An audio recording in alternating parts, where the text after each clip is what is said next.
காவேரி வந்து ஃபங்க்ஷனுக்கு வந்துடுறாங்க. அதனால் வந்து ரொம்ப சந்தோஷப்படுறாரு விஜய்.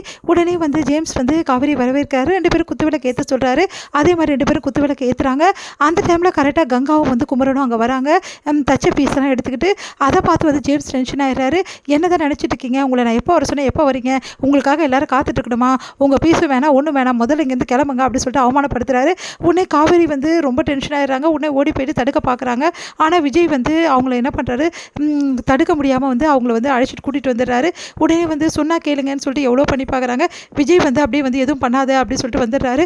உடனே வந்து கங்கா மனசு கஷ்டப்பட்டு அங்கேருந்து குமரனும் கங்காவும் கிளம்புறாங்க.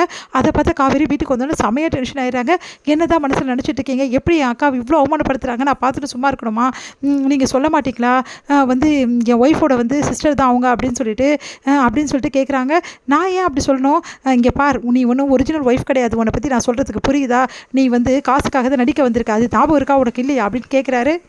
அப்படியா? இந்த நிமிஷமே நான் இந்த வீட்டை விட்டு போயிடுறேன். உங்களுக்கு இன்னமும் ஒய்ஃபாக நடிச்சிட்டு இருக்கணும் அவசியம் கிடையாது. உங்களுக்கு வந்து மனசாட்சியே கிடையாது. உங்களை மாதிரி ஆளும் கூட நான் இருக்கிறது, நான் கிளம்பிடுவேன் அப்படின்றாங்க. அப்போ நீ கிளம்புறதா இருந்தால் என் பணத்தை எடுத்து வச்சுட்டு கிளம்பு அப்படின்றாரு.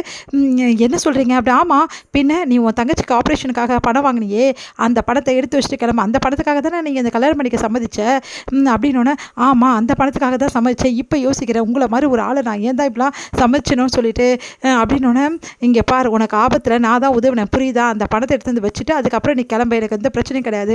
அப்படி இல்லைனா 1 வருஷம் நான் சொன்ன மாதிரி கான்ட்ராக்டில் நீ சைன் போட்டிருக்க. இந்த 1 வருஷம் நீ ஏன் கூட தான் வாழணும் புரியுதா? உங்களுக்கு என்ன பணம் தானே வேணும்? பணத்தை கொடுத்தா என்னை விட்டுருவீங்களா? ஆமாம், அப்போது நான் பணத்தை கொடுக்குறேன், கூடிய சீக்கிரம் கொடுக்குறேன், எல்லா பணத்தையும் எண்ணி வைக்கிறேன், அந்த நிமிஷமே இந்த வீட்டை விட்டு நான் போயிடுவேன் அப்படின்னு சொல்லிட்டு போயிடுறாங்க. பார்க்கலாம் நீ கொடுக்குறியான்னு சொல்லிட்டு அப்படின்னு சொல்லிட்டு அவரும் கூட சொல்கிறாரு. இது எல்லாத்தையுமே வந்து தாத்தா வந்து கேட்டுறாரு. கேட்டு பயங்கரமாக அதிர்ச்சி அடைகிறாரு. அவரால் தாங்கிக்கவே முடியல. அவருக்கு ஒரு மாதிரி படபடப்புன்னு வந்துடுது. அப்படியே போய் மனசு கஷ்டப்பட்டு உட்காந்துருக்காரு. உடனே வந்து 2 பேரும் ஹஸ்பண்ட் ஒய்ஃப் கிடையாதா? இவ்வளோ நடந்திருக்கா இவங்களுக்குள்ள? நான் அப்போவே நினச்சேன் எதுவும் நடந்திருக்குன்னு, அதே மாதிரி இருக்கே அப்படின்னு சொல்லிட்டு யோசிக்கிறாரு. காவேரி வந்து விஜய் விட்டு போயிட்டா என்ன ஆகும்? விஜயோட நிலைமை இல்லை, விஜய் விட்டு காவேரி போகவே கூடாது, அதை நான் ஒத்துக்கவே மாட்டேன். எப்படியாவது வந்து காவேரியும் விஜயும் சேர்த்து வாழணும், அதுக்கு நான் ஏதாவது கண்டிப்பாக பண்ணியே தீருவேன். விஜய் நீ நினச்சதான் நடக்கவே நடக்காதுடா. கண்டிப்பாக வந்து நீ பொண்டாட்டி பிள்ளைங்களோட சந்தோஷமாக வாழணும்டா, அதை நான் பார்த்துட்டு தான்டா சாவேன். அதனால் நீ வந்து என்ன சொன்னாலும் சரிடா, காவேரி தான்டா உன் பொண்டாட்டி அப்படின்னு சொல்லிட்டு முடிவு பண்ணுறாரு நம்ம தாத்தா. இதில் முடியுது.